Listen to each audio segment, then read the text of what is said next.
where Colin was right. My number one pick this year on my over-under bets was Denver. Vegas had them at 5.5 wins. I said Sean Payton is just going to get them to 7 to 8. They beat the Saints Thursday. Same defense as last year. I mean, same players, but I think Payton is squeezing every ounce of talent out of this roster. He comes from the Bill Parcells tree, and that's what Bill did. He had a good eye for personnel and the ability to get the most and motivate players. Denver's not a great team, and it's kind of an okay roster, but they've got winning streaks, and they win the games they should, and they beat the Jets in New York with a rookie quarterback. We were right on that one. Where Colin... Yeah, it's pretty interesting because I feel like essentially me and Colin were really the only ones that really believed in the Denver Broncos and Bo Nix. And I find it really fascinating to think about what can this team do, right? You never want to overreact to some wins, especially against lower quality teams or teams that aren't necessarily playing that great.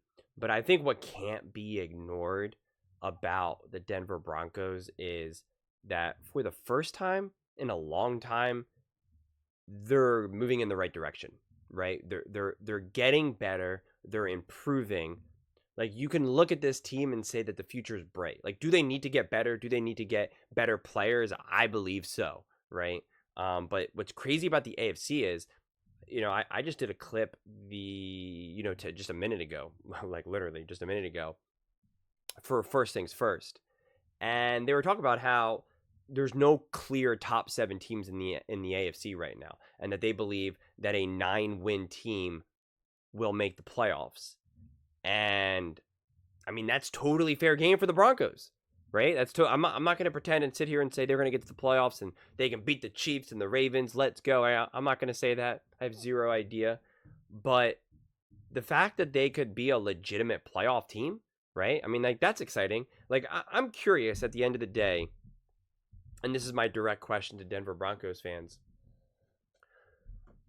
What would make you happy this season and the next, right? Like, what are your expectations for these next couple of years, right? Are you saying by next year, I want to be competing for an AFC championship, Super Bowl? Like, what would make you happy as a Broncos fan, right? Outside of obviously getting better and going in the right direction. It's just like, what would make you feel like, okay, that was a great season. That was good. And then the next season, like, okay, that was good. Or, if you don't make it to an AFC championship game, or if you make it to the playoffs again and lose, would you feel like, we didn't do enough, we're not good enough, this season was a disappointment? It's just like, I'm just curious, because obviously as fans, we want it now, right? Like, obviously it would be great for if you're Broncos fans, you'd be like, I want Bo Nix to go on a run and get to the Super Bowl and win, right? Obviously that would be great, but the chances of that, unfortunately, are pretty slim to none.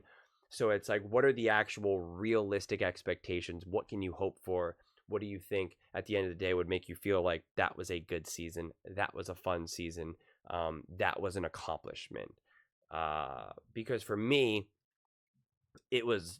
I believed before the season started that the Broncos could make the playoffs, and I said that Bo Nix is going to have a lot of success, and I kind of put them on this kind of 1 to 3 year plan where it's like next year, the next 2-3 years, it's like, you want to be this is where you're going to be fighting for AFC championships and Super Bowls, right? Especially if Bo Nix turns out to be the quarterback that you hope him to become, or that he is, then that's what's at stake here, right? You just got to get the right pieces, and then it's, all hands on deck, let's go. So that, to me, I've always kind of put them on this 1 to 2 to 3 year window, which, quite frankly, the same thing I did the same thing with the Chargers and Harbaugh and Herbert. The difference is Herbert's obviously an established quarterback. Bo Nix has to go through his own growing pains and whatnot. Also, Harbaugh has to get reintegrated, though, into the NFL versus Payton not. So it's really interesting. It honestly really is. And I think if they can get to the playoffs, that really expedites this process and expedites this experience. It expedites Bo Nix's experience. I think it keeps spirits up. It'll make other free agents want to go there. Like, I think it just speeds this process up significantly. But I'm sure Denver Broncos fans don't forget it, but the vast majority of people did not have strong hopes for the Broncos. And even those that were more Bo Nix friendly and were more positive towards Bo Nix, there was still like, yeah, I think Bo Nix will be a good quarterback or even a great quarterback, but I don't really believe in this team, right? I don't really think they're going to be able to make the playoffs, this, that, and third, whatever it may be. And so the fact that that's actually like legitimately achievable and obtainable, I think is really exciting. I think really at the end of the day, the most important thing is to continue to see Bo Nix get more and more comfortable. I'd also like to see Sean Payton, to some degree, start to really understand more deeply what makes Bo Nix special and then meet him halfway, right? Meet him there. Don't try to just be like, hey, this is what we're doing. This is what we're trying to accomplish. There's still going to be some of that, right? But also like start to really understand who Bo Nix is in the NFL, right? I don't care about college anymore. Whatever happened in college is irrelevant to me at this point. It's in the NFL. What is he good at? What is he not so good at? And how to really maximize that, right? That is what Cliff Kingsbury has been doing with Jaden Daniels. That is what Caleb Williams is starting to do with Shane Waldron, or I should say Shane Waldron is starting to do that with Caleb Williams. And actually, I did a clip also earlier today about that's what the Pittsburgh Steelers did with Russ, right? They're going back to Seattle and they're saying, listen, this is what he's good at. This is what he's not good at. And this is what we're going to do. This is what we're going to focus on, right? Like this is how this is going to unfold. We're going to take what you're good at, and that's what we're going to rely on. And we're not going to try to, force you to do anything that you're not so good at. And we saw he had great success. I mean, obviously it was only one game, but he had great success. So I just want to see that relationship become a little bit more complimentary, because I believe in Sean Payton. And I believe in what he's done as a coach, and I believe he's a great coach. But I would like to see a little bit more of that, and I'd like to really be able to see it easily in the game. You shouldn't have to dig too deep for it, right? You shouldn't have to be an expert like Greg Cosell breaking down film. You should be able to really see it and understand it, right?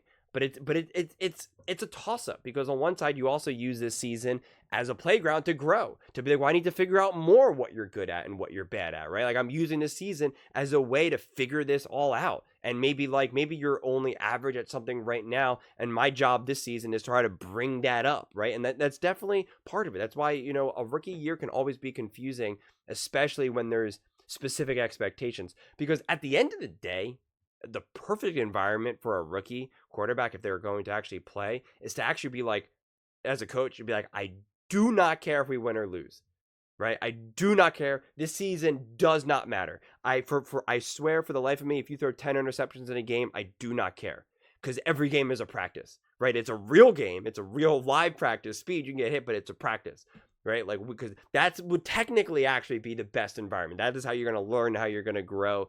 And, it's just going to be the best. But obviously they don't do that. And I'm not saying that they should, but I'm just saying theoretically that would be. So it's a tough one, because also if you have a team that can win, because also you're not just beholden to the quarterback, you're beholden to a whole group of other guys as well, who are not, I'm not here to watch a quarterback be developed. Like, I'm here to win. I'm putting my body on the line. I'm trying to get a contract, whatever, get in the Hall of Fame, whatever it may be.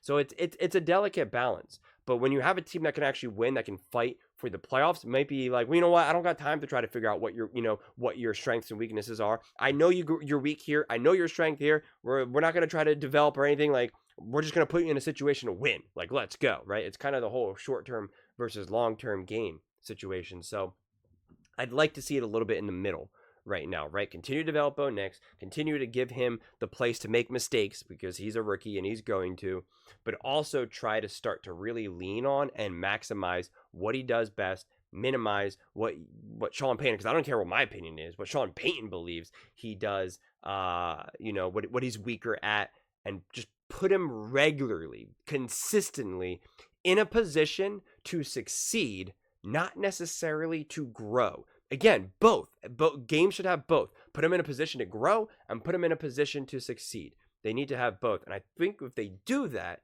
well, then they could definitely be a lot more dangerous than what they look like even now.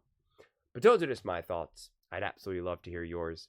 What do you guys all think about Bo Nix and the Denver Broncos, and kind of how this season has unfolded?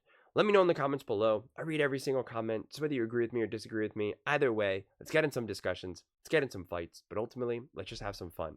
And please do consider subscribing. We're building an amazing community here, and I'd absolutely love to see you part of it.